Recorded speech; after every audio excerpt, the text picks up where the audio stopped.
أعوذ بالله من الشيطان الرجيم. بسم الله الرحمن الرحيم. قال ربي أنى يكون لي غلام وكانت امرأتي عاقرا وقد بلغت من الكبر عتيا. اس نے عرض کیا، اے میرے رب، میرے ہاں لڑکا کیسے ہوگا جبکہ میری بیوی بانجھ ہے اور میں بڑھاپے کی انتہا کو پہنچ چکا ہوں۔ یہ سورہ مریم کی 8 نمبر کی آیت ہے۔ اس سے گزشتہ درس میں حضرت زکریا علیہ السلام کی دعا کا تذکرہ آیا کہ انہوں نے اپنے لیے ایک وارث مانگا، اللہ تعالیٰ سے ایک بیٹا مانگا، طلب کیا، اور اس کے اوصاف یہ ہو، اللہ تعالیٰ سے دعا کی، وَجَعَلْهُ رَبِّي رَضِيًّا، مطلب یہ ہے کہ وہ نیک و صالح اور مبدار ہو۔ تو اللہ تعالیٰ نے خوشخبری سنائی کہ ہم تمہیں ایک بیٹا دیں گے جس کا نام اللہ تعالیٰ نے خود تجویز فرما دیا، یحییٰ۔ لم نجعل لہ من قبل سمیہ فرمایا، مطلب یہ ہے کہ اس کا ہم نام کوئی نہیں ہے، یہ نام اللہ تعالیٰ نے جو دیا وہ بے نظیر ہے۔ تو ایک انوکھا نام اللہ تعالیٰ نے اس کا تجویز فرمایا۔ دوسرے اس کے معنی یہ ہے کہ یحییٰ کی شخصیت کچھ امتیازی اوصاف اور خصوصیت کی بنا پر ایک بے نظیر شخصیت ہوگی، اللہ تعالیٰ نے بتایا۔ ان کی کئی ایک اوصاف یہاں پر بھی اور سورہ آل عمران 3 پارے میں بھی اللہ تعالیٰ نے بیان فرمائے، اور یہاں پر فرمایا کہ وہ نفس ان کا جو ہے پاک ہوگا، وہ پاکیزہ ہوں گے، اپنے قرابت داروں اور رشتہ داروں اور والدین کے ساتھ نرم رہنے والے ہوں گے، شفیق اور مہربان ہوں گے۔ اور وہاں پر جو ہے اور کچھ مزید ان کے اوصاف بیان کیے، مصدقا بکلمات اللہ وسیدا وحصورا ونبیا من الصالحین فرمایا سورہ آل عمران میں۔ اللہ تعالیٰ کی کلمات کی تصدیق کرنے والے ہوں گے اور سردار ہوں گے، سید فرمایا، وحصورا فرمایا، ضابط نفس پر ضبط کرنے والے ہوں گے، اور نبی اور نیکوکار لوگوں میں سے ہوں گے۔ وہاں پر ان کے کچھ مزید اوصاف اللہ تعالیٰ نے بیان فرما دیے، اور ان کے تعلق سے کہہ دیا گیا کہ وہ بڑی ہی سادہ زندگی گزارنے والے ہوں گے، وہ دنیا کی لذتوں سے زندگی بھر ناآشنا ہی رہے۔ وہ سادہ زندگی انہوں نے مقصد حق کی لگن میں بسر کی، ان پر ایک ہی دھن سوار تھی کہ اللہ کی طرف بندوں کو، اس کے بندوں کو رجوع کیا جائے۔ اس مقصد کے لیے وہ گاؤں گاؤں خریا جاتے اور بیابانوں کی خاک چھنتے۔ یہاں پر حضرت زکریا علیہ السلام کو جب حضرت یحییٰ کی بشارت سنائی گئی تو یہاں اللہ تعالیٰ سے وہ اور مزید تسلی چاہ رہے ہیں۔ اس آیت میں کوئی شک و شبہ نہیں ہے کہ یہ جو کہا جا رہا ہے کہ میرے ہاں لڑکا کیسے ہوگا جبکہ میری بیوی بانجھ ہے اور میں بڑھاپے کی انتہا کو پہنچ چکا ہوں، یہ اللہ کی قدرت پر شک نہیں کیا ہے، بلکہ مزید تسلی چاہ رہے ہیں خوشخبری کے سلسلے میں کہ یا اللہ، میرا معاملہ تو ایسا ہے، میں خود اتنا بوڑھا ہو چکا ہوں اور میری بیوی جو ہے پہلے ہی سے بانجھ ہے، تو پھر ہم لوگوں کو اولاد کیسے ہوگی؟ یہ اللہ تعالیٰ سے جو ہے انہوں نے ایک سوال پوچھا اپنی مزید تسلی کے لیے، تو یہاں پر جواب دیا جا رہا ہے، قال كذلك قال ربك هو علي هين وقد خلقتك من قبل ولم تك شيئا، فرمایا ایسا ہی ہوگا، تمہارا رب فرماتا ہے کہ یہ میرے لیے آسان ہے، میں اس سے پہلے تمہیں پیدا کر چکا ہوں جبکہ تم کچھ بھی نہ تھے۔ فرشتوں نے کہا کہ تمہارے رب نے فیصلہ کر لیا ہے کہ تم کو بیٹا دیا جائے گا، بس اللہ تعالیٰ کے لیے کوئی مشکل کام نہیں ہے، کیونکہ اللہ تعالیٰ نے تم کو اس سے پہلے بھی تو پیدا کیا ہے۔ تم کیا تھے؟ تم کو اللہ تعالیٰ نے وجود میں لایا، جس نے تم کو عدم سے وجود دیا، اس کے لیے کیا مشکل ہے کہ تمہیں بڑھاپے میں اولاد سے نواز دے؟ تمہاری بیوی بانجھ ہو تو کیا فرق پڑتا ہے؟ اللہ تعالیٰ کی قدرت کے سامنے یہ کچھ بھی نہیں ہے۔ حضرت زکریہ علیہ السلام کی بیوی جو ہے حضرت مریم علیہ السلام کی والدہ کی بہن تھی، روایتوں سے یہ بات آتی ہے۔ حضرت زکریہ علیہ السلام کی اہلیہ اور حضرت مریم علیہ السلام کی والدہ دونوں بہنیں تھیں۔ ان کی جب کفالت کا مسئلہ آ رہا تھا سورہ آل عمران میں، حضرت مریم کی پیدائش کے بعد، کہ ان کے والد بقید حیات نہیں تھے حضرت مریم کے، تو حضرت مریم کی کفالت کس کو دی جائے؟ تو اس سلسلے میں بہت سے لوگوں نے اپنا نام پیش کیا اور کہا کہ ہمیں ان کی کفالت دی جائے، کیونکہ کئی لوگ اس کے امیدوار تھے، اس لیے اللہ تعالیٰ نے اس کے لیے قرعہ اندازی کروائی اور قرعہ میں نام حضرت زکریہ علیہ السلام کا آیا۔ لیکن بعض صحیح روایتوں سے یہ بات بھی سامنے آتی ہے کہ حضرت مریم علیہ السلام حضرت زکریہ کی اہلیہ کی بہن تھی۔ حضرت زکریہ کی اہلیہ اور حضرت مریم دونوں بہنیں تھیں، یہ بات بھی ثابت ہوتی ہے۔ تو اس اعتبار سے اگر دیکھا جائے تو حضرت عیسیٰ علیہ السلام اور حضرت یحییٰ علیہ السلام دونوں خالہ زاد بھائی تھے۔ یہاں پر حضرت زکریہ نے اللہ تعالیٰ سے مزید تسلی چاہی تو اللہ تعالیٰ نے ان کو تسلی دیتے ہوئے فرما دیا کہ یہ کوئی کام مشکل نہیں ہے، اللہ تعالیٰ کے لیے تو بہت آسان ہے، وہ ہر طریقے کی پیدائش کو جانتے ہیں۔ حضرت یحییٰ کی غیر معمولی طریقے پر پیدائش کا یہ واقعہ دراصل تمہید ہے حضرت عیسیٰ کی پیدائش، کیونکہ حضرت یحییٰ کی پیدائش حضرت عیسیٰ کی پیدائش سے پہلے ہو چکی تھی۔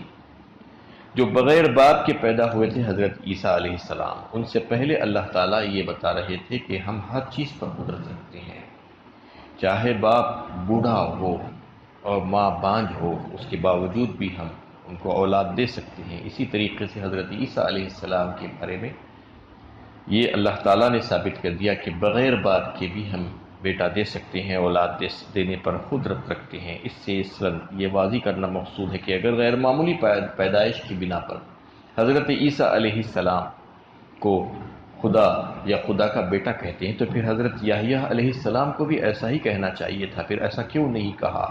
تو یہاں پر یہ بھی بتانا مقصود ہے کہ یہ کرشمے قدرت کے ہیں، وہ مختلف شکلوں میں اللہ تعالیٰ اس کو ظاہر کرتے رہتے ہیں۔ حضرت عیسیٰ علیہ السلام کے بارے میں یہ ظاہر کر دیا اور حضرت یحییٰ علیہ السلام کے بارے میں کچھ الگ انداز سے ظاہر کر دیا، تو ان کو ابن اللہ نہیں کہا جا سکتا، یہ فرما دیا گیا۔ قال رب اجعل لي آية قال آياتك ألا تكلم الناس 3 ليال سويا۔ اس نے عرض کیا، اے میرے پروردگار، میرے لیے کوئی نشانی مقرر کر دے۔ فرمایا تمہارے لیے نشانی یہ ہے کہ تم 3 شب و روز لوگوں سے بات نہ کر سکو گے۔ اب حضرت زکریہ علیہ السلام نے اللہ تعالیٰ سے خوشخبری کی، جب تسلی مزید مل گئی تو کہا کہ یہ خوشخبری مجھے جو دی گئی ہے اس کا وجود کب وجود میں آنے والی ہے، اس سلسلے میں آپ کوئی ایسی نشانی میرے لیے بتا دیجیے تاکہ مجھے اس کا ٹھیک وقت معلوم ہو جائے اور میں ذکر الہی میں مشغول ہو جاؤں اس وقت اللہ تعالیٰ کی شکر کے سلسلے میں۔ تو اللہ تعالیٰ نے بتایا کہ تم بالکل صحت مند اور ٹھیک ٹھاک رہو گے، لیکن اس کے باوجود 3 دن تک جو ہے کسی سے بات نہیں کر سکو گے، یعنی تمہیں کوئی گونگے پن کا یا کسی مرض کی وجہ سے جو ہے ایسا نہیں ہوگا، بلکہ صحیح و سلامت رہتے ہوئے بھی تمہاری زبان سے کوئی اور بات نہیں ہو سکے گی سوائے ذکر الہی کے۔ بلکہ یہ غیر معمولی حالت تھی جس میں وہ تسبیح تو کر سکتے تھے لیکن بات نہیں کر سکتے تھے۔ فخرج على قومه من المحراب فأوحى إليهم أن سبحوا بكرة وعشيا۔ پھر وہ عبادت کے حجرے سے نکل کر اپنی قوم کے سامنے آیا اور ان سے اشارے سے کہا کہ صبح و شام تسبیح بیان کیا کرو۔ یہ اس بات کی طرف اشارہ تھا کہ اللہ تعالیٰ کی طرف سے ایک غیر معمولی واقعہ ظہور میں آنے والا ہے، لہٰذا اس کی تسبیح میں سرگرم ہو جاؤ۔ انہوں نے ساری قوم سے کہا حجرے سے باہر نکل کر اشاروں سے واضح ہو کہ تسبیح کرنا، اللہ کی پاکی بیان کرنا ایک عظیم عبادت ہے، اور اس کا صبح و شام اہتمام کرنا اللہ کے نزدیک انتہائی پسندیدہ عمل ہے۔ اس عبادت کی قدر وہی لوگ گھٹاتے ہیں جو دین کی قدر اور ویلیو کے معاملے میں بے بصیرت ہوتے ہیں۔ ذکر کے لیے کئی ایک آیتیں قرآن میں آئی ہے، ذکر کے لیے کوئی کنڈیشن اللہ تعالیٰ نے نہیں لگایا ہے کہ طہارت ہونی چاہیے، وضو ہونا چاہیے یا کھلا وقت کیا جانا چاہیے۔ ہمیشہ ہر حال میں ذکر کیا جا سکتا ہے، صبح و شام، بیٹھے ٹھہرے لیٹے۔ تو اللہ تعالیٰ نے اس کے لیے جو ہے بڑی اس کی اہمیت رکھی ہے ذکر کی۔ اللہ تعالیٰ کی تسبیح سبحان اللہ و بحمدہ سبحان اللہ العظیم ایک بہترین تسبیح ہے، جس کو ہمیں صبح و شام جو ہے اس کا ورد کرتے رہنا چاہیے، اللہ تعالیٰ کی پاکی اور حمد اور تعریف بیان کرتے رہنا چاہیے۔ یا یحییٰ خذ الکتاب بقوہ وآتیناہ الحکم صبیا، اے یحییٰ کتاب کو مضبوطی سے پکڑ لو اور ہم نے اس کو بچپن ہی میں حکمت عطا فرمائی۔ طرز کلام سے واضح ہے کہ جس طرح بشارت دی گئی، یحییٰ کی ولادت ہوئی اور بعد میں انہیں نبوت سے سرفراز کیا گیا۔ حکم سے مراد نبوت بھی ہے، اور حکم سے مراد عقل و بینائی اور شعور اور حکمت اور علم و عمل کی توفیق، کئی ایک معنی اس میں آتے ہیں۔ اور اس میں اللہ تعالیٰ نے ان کے تعلق سے یہ کہا کہ خذ الکتاب بقوہ، کتاب سے مراد توریت ہے۔ توریت کے احکامات پر عمل کرنے کا اللہ تعالیٰ نے ان کو حکم دیا جب وہ تھوڑے سے بڑے ہو گئے۔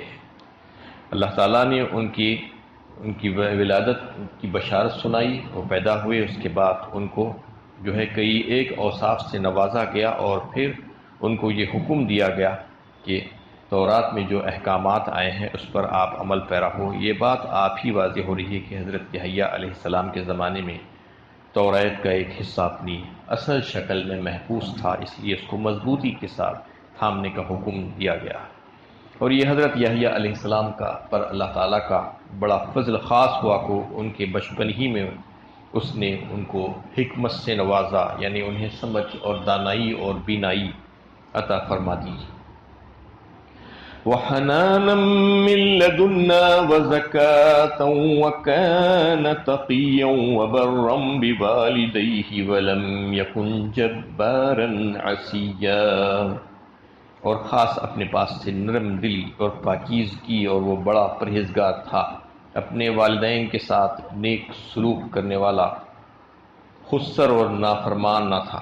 اور کئی ایک اوصاف ان کے اللہ تعالیٰ نے یہاں پر بیان فرمائے۔ سب سے پہلے حنانا، حنان کا مطلب یہ ہے کہ رقت قلب، دل کی نرمی، شفقت اور مہربانی، من لدنا وزکا، اور پاکیزگی، نفس میں سود و گداز پیدا ہو جاتا ہے جس سے انسان دوسروں کے درد کی چوٹ اپنے جگر میں محسوس کرتا ہے، وہ نرمی اللہ تعالیٰ نے ان کو عطا فرمائی۔ اس چیز اسے ہمدرد انسان بناتی ہے اور بگڑے ہوئے لوگوں کی اصلاح کے لیے وہ اٹھ کھڑا ہوتا ہے۔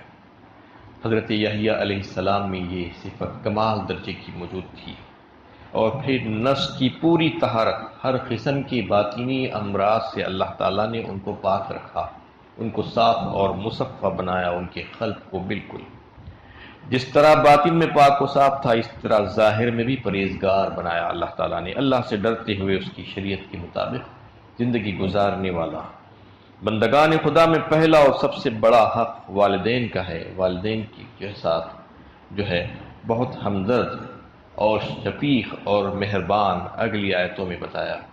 جبارن عصیہ فرمایا، ولم یکن جبارن عصیہ، وہ نافرمان نہیں تھا، اللہ تعالیٰ کا بڑا فرمانبردار تھا۔ وبرم بوالدی، اور والدین کے ساتھ نیک سلوک کرنے والا، یعنی والدین کا جو حق ہے اس کو اللہ تعالیٰ نے کئی بار قرآن میں بیان فرمایا۔ کئی ایک موقعوں پر اپنے حق کے فوراً بعد والدین کے ساتھ حسن و سلوک، ان کا ادب اور ان کا احترام، ان کی خدمت، ان کی اطاعت کے لیے جو ہے اللہ تعالیٰ نے حکم فرمایا۔ جو شخص ان کے ساتھ بھلائی نہیں کرتا، اس سے یہ توقع نہیں کی جا سکتی کہ وہ دنیا کے ساتھ بھلائی کرے گا۔ جو اپنے والدین کے ساتھ جو ہے بھلائی اور خیر کا معاملہ نہیں کرے گا، کیونکہ وہ دیکھتا ہے کہ وہ والدین اس کو کہاں سے کہاں پہنچائے، اللہ تعالیٰ کے بعد اگر کوئی اس کا دنیا میں ہمدرد اور خیرخواہ ہوتا ہے، اس کو پالنے پوسنے والا، تو وہ والدین ہی ہوتے ہیں۔ اس کے باوجود اگر وہ ان کا احسان نہیں مانتا تو پھر دنیا کے کسی انسان کا احسان نہیں مان سکتا وہ۔ اور جو شخص ان کے ساتھ نیک سلوک کرتا ہے وہ نیکی کی پرورش کا سامان کرتا ہے۔ اس لیے بجا طور پر یہ توقع کی جا سکتی ہے کہ وہ بندگان خدا کے ساتھ بھی بھلائی ہی کرے گا۔ بنی اسرائیل میں اس وقت جو بگاڑ پیدا ہوا تھا، اس کی وجہ سے ان کے اندر سے یہ بنیادی صفت غائب ہو گئی تھی۔ وہ لوگوں پر ظلم کرنے والے، حکم الہی کی خلاف ورزی کرنے والے بن گئے تھے۔ ایسے حالات میں اللہ تعالیٰ نے حضرت یحییٰ کو مذکورہ اوصاف کے ساتھ پیدا فرمایا اور مبعوث کر کے ان کے سامنے سیرت کا ایک بہترین نمونہ رکھ دیا گیا تاکہ ان میں احساس ابھرے کہ وہ اپنی اصلاح کی طرف متوجہ ہو۔ تو اس سلسلے میں جو ہے والدین کے ساتھ بھی وہ بہت ہمدرد، شفیق، مہربان، ان کی خدمت کرنے والا جو ہے بنایا تھا، اور اللہ کا فرما بردار بنایا، اور لوگوں کے ساتھ بھی نرمی کے ساتھ پیش آنے والا اور پاکیزہ قلب اور انتہائی پاک باز پاکیزہ بنایا ان کو۔ اور اللہ تعالیٰ نے ان سے ڈرنے والا بنایا، ان کو ڈر کر زندگی گزارنے والا بنایا تھا۔ یہ تمام اوصاف اللہ تعالیٰ نے ان کو عطا فرمائے تھے۔ وَسَلَامٌ عَلَيْهِ يَوْمَ وُلِدَ وَيَوْمَ يَمُوتُ وَيَوْمَ يُبْعَثُ حَيًّا، سلامتی ہے اس پر جس دن وہ پیدا ہوا اور جس دن وہ مرے گا اور جس دن زندہ اٹھایا جائے گا۔ یہ تین موقعوں پر اس کے لیے سلام، امن، امان، حفاظت اللہ تعالیٰ نے جو ہے یہ فرما دیا گیا۔ اس میں